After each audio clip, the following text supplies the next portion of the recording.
देखाया जी इंसान के चेहरा सबके डर समाइल बा। देखाया जी इंसान के चेहरा सबके डर समाइल बा। माँ चल बा हाहाकार जगत में कैसन रोगवा आइल बा। माँ चल बा हाहाकार जगत में कैसन रोगवा आइल बा। माँ चल बा हाहाकार जगत में तो सट नहीं अपने खुनवा कैसन आइल समैया हो। चाहे होखे बाबू चाचा चाहे होखे भैया हो।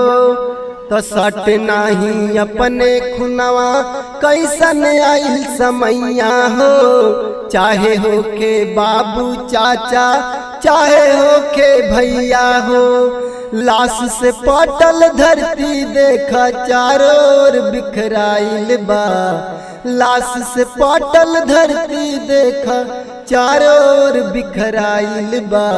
माँ चल बा हाहाकार जगत में कैसन रोगवा आइल बा। माँ चल बा हाहाकार जगत में कैसन रोगवा आइल बा। माँ चल बा हाहाकार जगत में हमें ना रफ्तार कर दिनों दिनों बढ़े हो।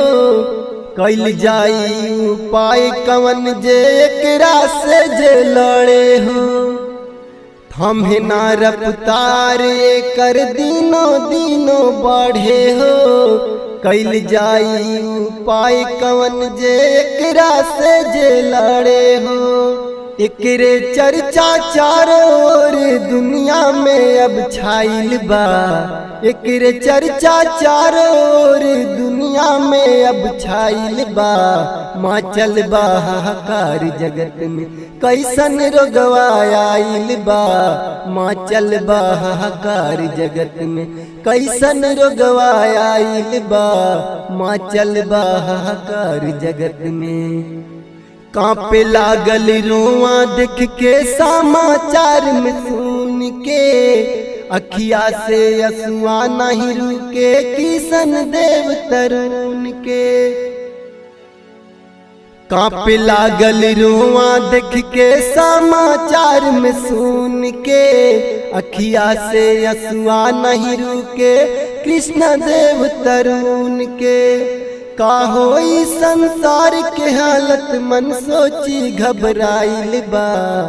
का होई संसार के हालत मन सोची घबराइल बा।